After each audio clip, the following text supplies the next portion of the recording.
오늘 아침 우리 같이 묵상하면서 은혜 나누실 하나님의 말씀은 구약성경 출애굽기 11장 4절로 7절 말씀입니다.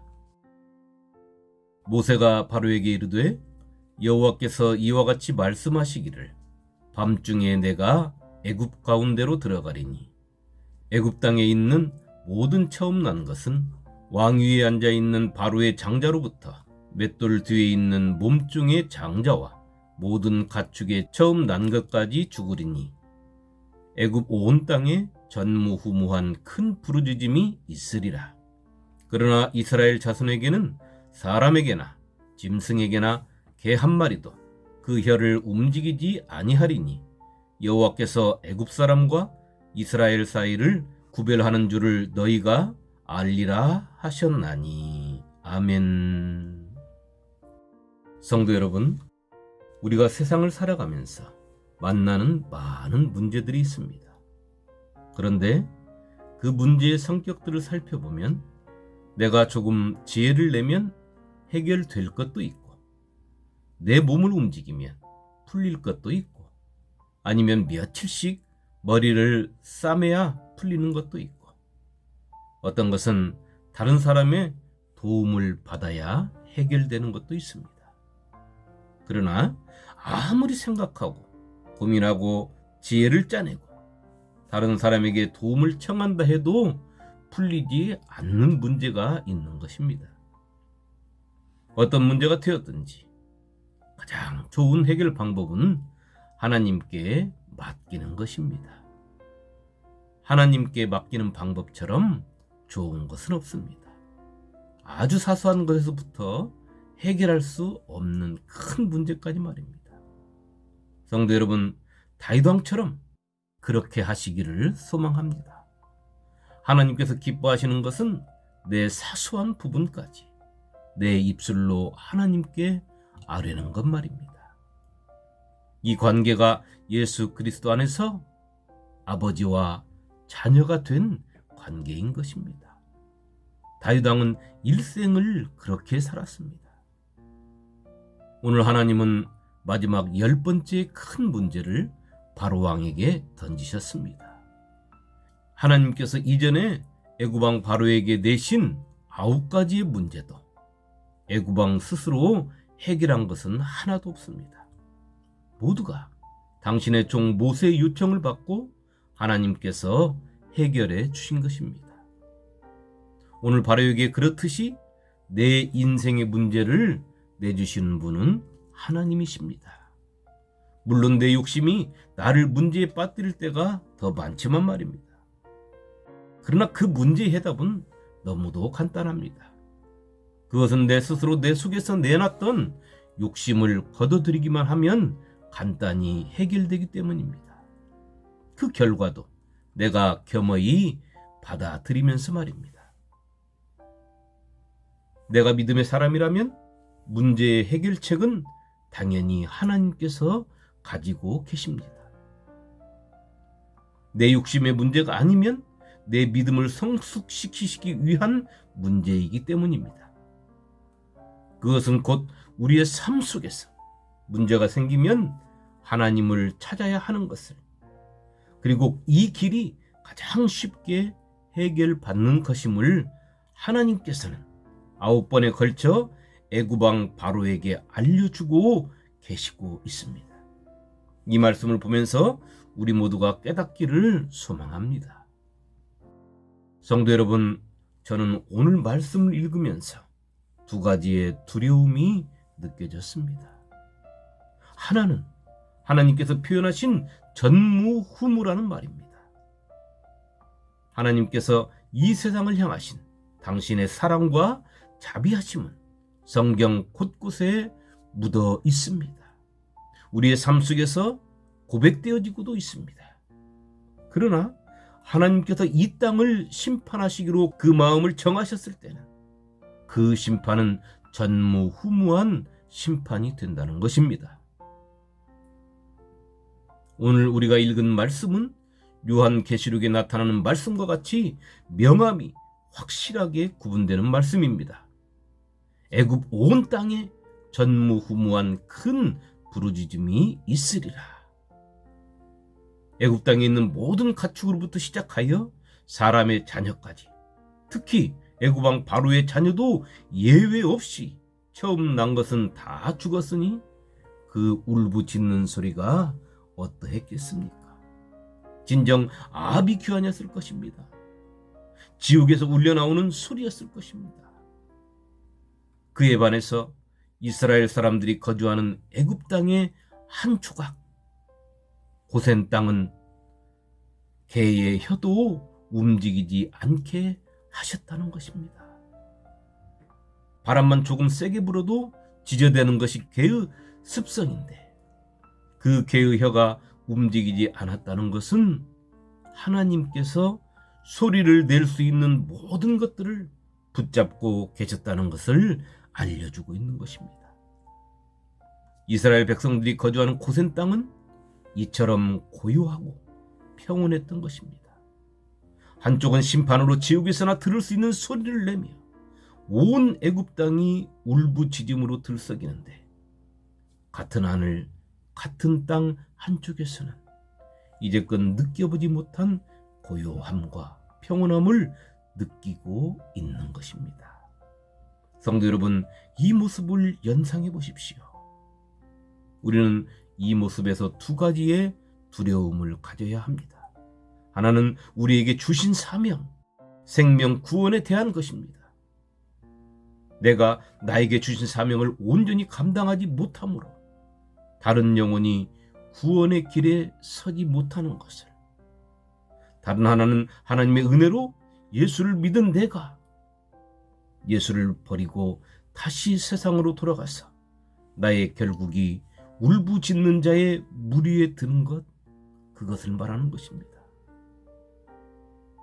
성도 여러분, 애굽 왕 바로는 하나님께서 주시는 9번의 재앙에도 하나님께 돌아오지 않았습니다.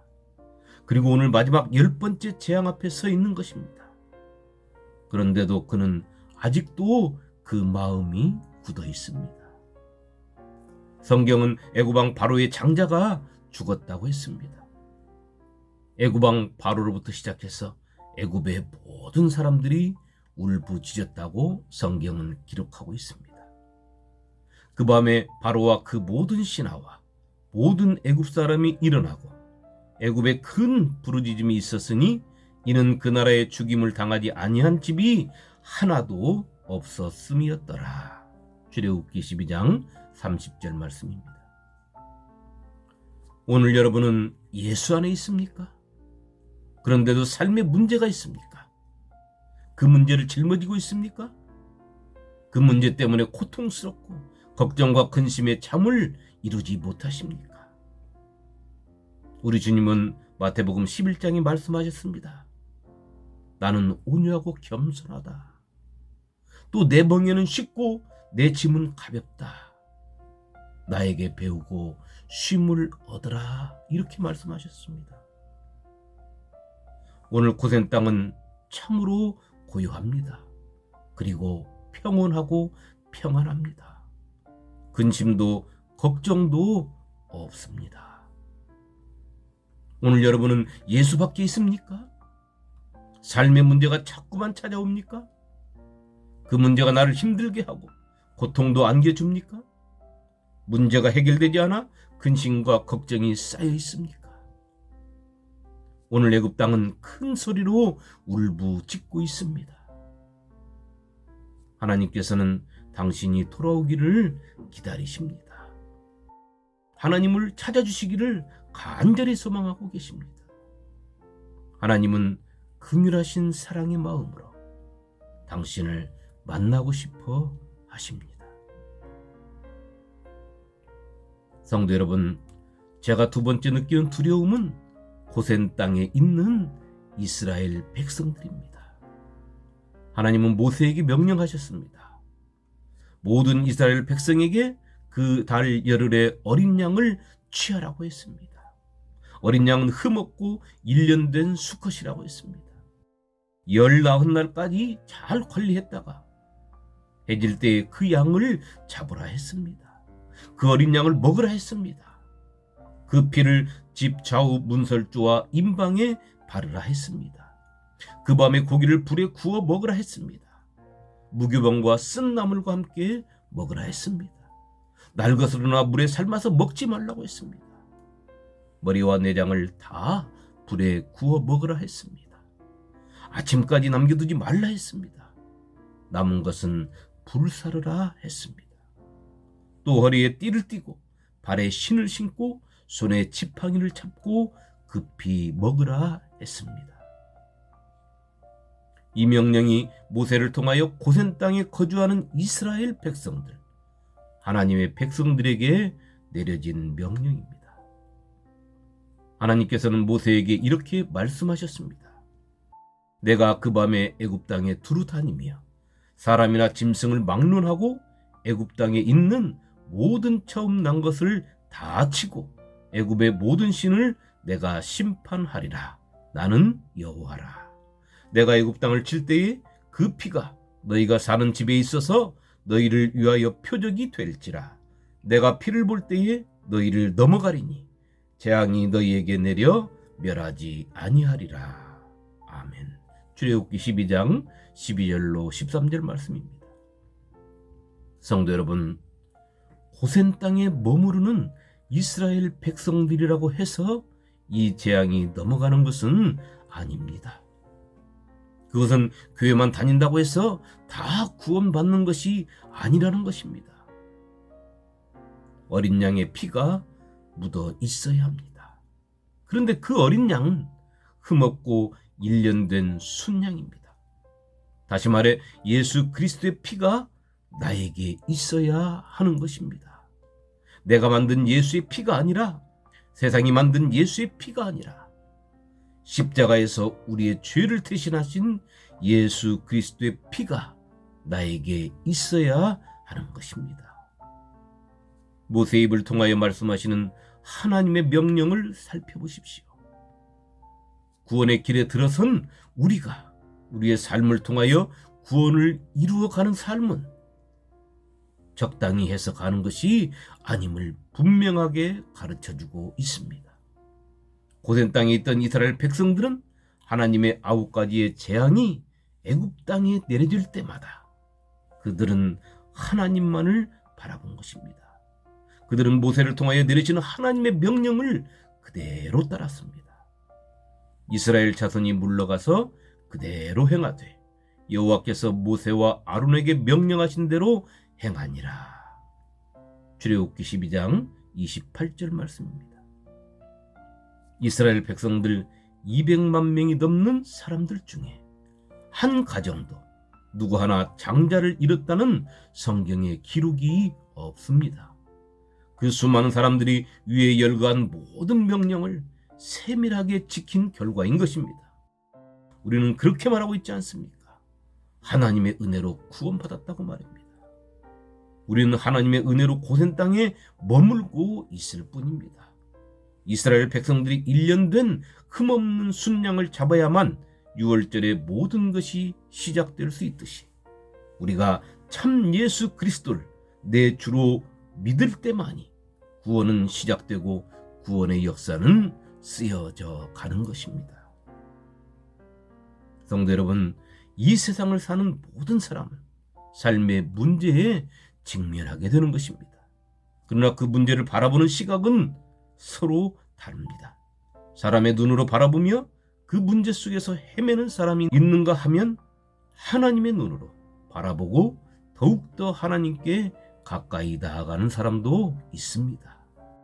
오늘 하루 애굽 왕 바로의 시선으로 이 세상을 사는 것이 아니라 인생의 문제를 주시면서 나와 가까이 하고 싶어 하시는 하나님을 발견할 수 있는 영적 영안이 활짝 열려있는 복된 성도가 되시기를 주님의 이름으로 축원합니다.